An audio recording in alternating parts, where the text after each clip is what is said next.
திடீர்னு சார் பேச சொல்லிட்டாரு, கொஞ்சம் லேட் ஆயிடுச்சு, அதனால நம்ம மென்டல் ஹெல்த் டிஸ்டர்ப் ஆயிடுச்சு. பார்த்துக்கலாம். ஸோ ஹாப்பியாக இருக்கு ஃப்ரெண்ட்ஸ். இப்போ வந்து மென்டல் உலகத்திலே ஒரு பெரிய இம்பார்ட்டன்ட் என்னன்னு பார்த்தீங்கன்னா மென்டல் ஹெல்த் தான் வெரி வெரி இம்பார்ட்டன்ட். இன்னைக்கு வந்து நம்ம பிரெயினோட நம்ம மனசோட எப்படி நீங்கள் ஸ்ட்ரெஸ் இல்லாமல் வாழ்றீங்களோ அதை வச்சு தான் பாடியோட எல்லா இதுவும் வேலை செய்ய போகுது. இன்னைக்கு மென்டல் ஹெல்த் பாதுகாக்கிறதுக்கு என்னென்ன முக்கியம் சார்? இப்போ நம்ம மென்டல் மூளை இப்போ நம்ம ஸ்ட்ரெஸ்ஸுனால மூளை பாதிச்சு உடம்பு பாதிக்குது. இப்போ இது நம்ம சென்ட்ரல் நர்வஸ் சிஸ்டம்.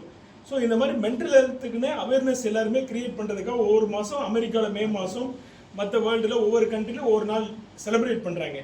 இந்த மென்டல் ஹெல்த் வந்து சில பேர் அந்த நோயோடையே வாழ்ந்துட்டு இருக்காங்க. அவனுக்கு இந்த மென்டல் ஹெல்த் ப்ராப்ளம் இருக்குன்னு தெரியறதில்ல. அதோட சைன்ஸ் அண்ட் சிம்டம் எப்படி இருக்கும்? ஒரு டிப்ரெஷன் இருக்கும், ஆங்ஸைட்டி இருக்கும். டிப்ரெஷன்னா சோர்வாக இருப்பான், ஆங்ஸைட்டினா படபடப்பாக இருப்பான், ஒரு பேனிக் அட்டாக்ல இருப்பான். பேனிக்னு பார்த்துக்கோ, ஒரு திடீர்னு ஒரு பயம் வரும், எப்போ பார்த்தாலும் எதை பார்த்தாலும் ஒரு பய உணர்ச்சி வரும். இந்த மாதிரியான ப்ராப்ளத்துக்குலாம் வந்து அவனுக்கு வாழ்ந்துட்டு இருப்பான், அவனுக்கு அந்த பிரச்சனை இருக்குன்னே தெரியாது. இதை பற்றி அவேர்னஸ் வந்து நம்ம கிரியேட் பண்ணுறதை நம்ம ரோட்டரி மாதிரி உள்ள ஒரு சோஷியலோட அமைப்பு. இப்போ இந்த மென்டல் ஹெல்த் பார்த்தீங்கன்னா எமோஷனலாக இருக்கும். இப்போ நீங்கள் வந்து திடீர்னு ஒரு உலகத்திலே இன்னைக்கு ஆராய்ச்சிப்படி என்ன சொன்னாலும் இந்த எமோஷனல் பெயினை வந்து உங்களால் பேர் பண்ண முடியாது சார். எமோஷன்னா திடீர்னு ஒருத்தருக்கு ஒரு 5 லட்ச ரூபா லாஸ் ஆயிடுச்சு, ஜாலியாக இருப்பாரா கோபமாக இருப்பாரா? மைண்ட் வீக் ஆயிடும், ஐயோ போச்சேன்னு அந்த மைண்ட் டிப்ரெஸ் ஆகிடும். திடீர்னு ஒருத்தங்க வீட்டில் வந்து சடன் டெத் ஆகிடுது, அன்எக்ஸ்பெக்டட் டெத்து. அவங்க அந்த ப்ராப்ளம் டைஜஸ்ட் பண்ண முடியாது. சடன் டைவர்ஸ் ஆகுது, அது அந்த ப்ராப்ளத்தை இது பண்ண முடியாது. சடன் ஆக்சிடென்ட், சடன் பிஸ்னஸில் வந்து ஹெவி லாஸ் ஆகுது. இப்போலாம் வந்து இந்த எமோஷன் வந்து டிஸ்டர்ப் ஆனால் ஹெல்த் டிஸ்டர்ப் ஆகிடும். ஸோ மைண்ட் ஹாப்பியாக இருந்தால் தான் ஃபிசிக்கல் பாடி நல்லாயிருக்கும். ஃபிசிக்கல் பாடி நல்லா ஃபிட்டாக வச்சுட்டா தான் மைண்ட் ரொம்ப நல்லாயிருக்கும். இது ரெண்டு இன்டர்லிங்க்டு. இப்போ இந்த நம்ம இதெல்லாம் ஃபாலோ பண்ணி இந்த அவேர்னஸ் வந்து எதுக்காக கொடுக்குறோம் அப்படின்னா, திடீர்னு இப்போ ஒரு 4-5 டேஸ் முன்னாடி என்ன பார்த்தீங்க, சூசைட் பண்ணிட்டாங்க. யாருக்கு? 3வது மாடியிலேருந்து ஒரு பொண்ணு காலேஜ்லேருந்து விழுந்து சூசைட் பண்ணிட்டாங்க. எதனால சொல்லுங்கள்? அவங்க குரானிக்காக டிப்ரெஷனில் இருந்திருக்கலாம், ஆங்ஸைட்டியில் இருக்கலாம், மன பிரச்சனையில் இருந்திருக்கலாம். அந்த ஸ்ட்ரெஸ்ஸை எப்படி ஹேண்டில் பண்ணுறதுன்னு அவங்களுக்கு தெரியாது. அப்படி இருக்கும்போது என்ன பண்ணுறாங்க, திடீர்னு ஒரு ஆசிரியர் திட்டான 3வது மாடியிலேருந்து குளிச்சு ஒரு 6-7 எலும்பு உடஞ்சி போச்சு, ரொம்ப சீரியஸ். இப்போ அவங்க லைஃபே கொலாப்ஸ் ஆகிடுது. ஸோ ஏன் அந்த மாதிரி பண்ணிக்கிறாங்கன்னா அந்த எமோஷனல் பெயினை அவங்களால தாங்க முடியல. எமோஷன்னா மன ரீதியான ஒரு பிரச்சனை வந்து ரொம்ப ரொம்ப கஷ்டம். ஒரு ஊனத்தோட கூட வாழ்ந்துடலாம். ஒரு ஊனம்னா என்ன, ஒரு கை கால் இல்லைன்னா கூட அவன் ஹாப்பியாக இருப்பான். இப்போ நம்ம போய் ரோட்டரி 500 பேருக்கு எல்லாம் ஃபுட்டு கொடுத்தோம், மாதேஸ்வரன் சார் பார்த்தாரு, எத்தனை பேர் எவ்வளோ ஹாப்பியாக இருக்காங்க. ஹாப்பியாக இருக்காங்களா சோகமாக இருக்காங்களா சார்? ஒரு டிசபிலிட்டி பீப்புள் இருக்க ஹாப்பினஸ் கூட நம்ம கிட்ட இல்லை. ஏன் சொல்லுங்க? பார்த்தீங்களா? ஏன்னா ஒரு பிஸ்னஸில் பாதிச்சிருக்காரு.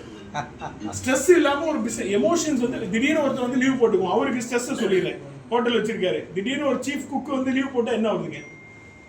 சடன் லீவ் போட்டால் என்ன ஆகுது? அவருக்கு இன்னைக்கு ஆர்டர் எடுத்துட்டாரு, லீவ் போட்டுருவாரு. நெக்ஸ்ட்டு என்ன கிடைக்க வரல, மேலே லாஜிக் ஆள் வரல, எல்லாமே அவர் தான் பார்க்கணும். அப்போ எமோஷன்ஸ் என்ன ஆகும்? டிஸ்டர்ப் ஆகிடும். அப்போ இருக்க லைஃப் ஏன்டா இதை ஆரம்பிச்சு ஒரு வெறுப்புன்னு வச்சுக்கணும். இதே மாதிரி தான் எல்லா பிஸ்னஸுக்கும் சார். ஸோ அவர் ஃப்ரெண்டுனால சொல்கிறோம். ஸோ அந்த எமோஷன்ஸை வந்து ரெகுலேட் பண்ணுறது தான் பெரிய பெரிய பெரிய கஷ்டம் சார். மன வலி தான் உலகத்திலே அதிகன்றான். ஒரு கை கால் இது இல்லைனா கூட பிரச்சனை இல்லை, மன ரீதியான வரக்கூடிய பெயினுக்கு பேர் வந்து என்னன்னா எமோஷனல் பெயின்.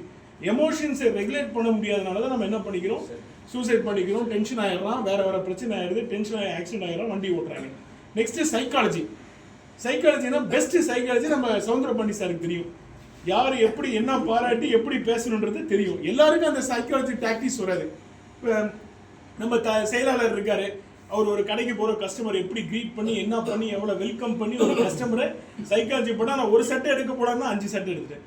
இது அவருக்கு பிடிச்சிச்சு. So he knows my psychology. இது வந்து என்னோட சைக்காலஜி பிடிச்சி எவ்வளோ அழகாக வந்து ரீச் பண்ணி நம்ம மைண்டுக்கு பிடிச்ச மாதிரி டக்குன்னு திங்ஸ் எடுக்க கொடுக்குறாரு. இந்த மன ரீதியான பிரச்சனையை ஹேண்டில் பண்ண அந்த சைக்காலஜி தெரிஞ்சால் மட்டும்தாங்க சார் அவங்களால ஃபாலோ பண்ண முடியும். தேர்ட் திங் வந்து ரோட்டரி, சோஷியல் வெல்பீயிங். இன்னைக்கு ஆராய்ச்சியில் எல்லாமே என்ன சொல்றாங்கன்னா, ஒரு மனுஷன் எப்படி மற்றவங்களோட மிங்கிளாகி சமுதாயத்தில் சந்தோஷமா இருக்கிறானோ அதை வச்சு தான் அவன் சந்தோஷம் இருக்கு. நம்ம ரோட்டரியில் வரவங்களாம் சந்தோஷமா இருக்குமா சோகமா இருக்குமா? இப்போ மீட்டிங் வரும், யாருன்னா ஒருத்தர் சோகமா இருக்கிற கை தூக்குங்க. ஏப்பா செந்தில் சோகமா? ஒய் செந்தில் எல்லாரும் ஹாப்பியா? நீ தான் சந்தோஷமா கேட்டுருக்கேன். ரொம்ப சந்தோஷமா.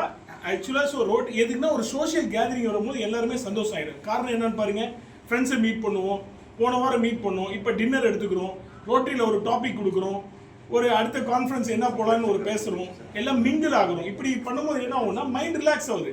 சும்மா பிஸ்னஸ் போகும்போது அது என்ன ஆகுது, நம்ம மைண்டு பாதிச்சிடும். ஸோ கண்ட்ரிஸை நான்